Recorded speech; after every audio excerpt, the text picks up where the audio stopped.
Alam mo ba dito sa Korea, kapag gusto mo magpadala ng bagay o kung ano pa man yan, mabilis lang ang process. Ito nga yung pupunta ka sa mga convenience store kung saan malapit sa inyo. At ang tawag dito ay Tekpe.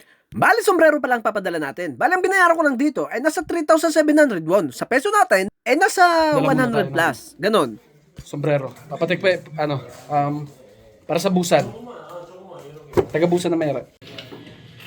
Bye-bye!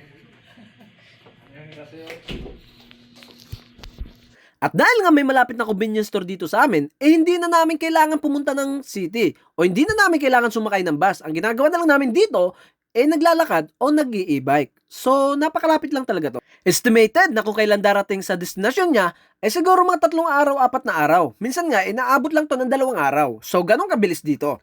Kung tatanungin nyo naman kung gaano kalayo ang Busan, ipapakita ko na lang sa inyo. Imagine, halos nasa dulo na pala to ng South Korea.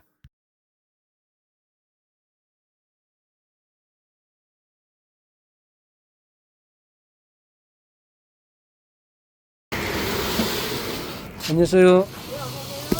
택배 줬어요. Yan. Bali dito dito yung tikbe na yan iniipon tapos i-deliver.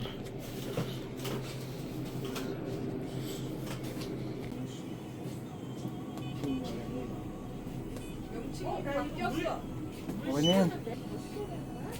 Okay na yan.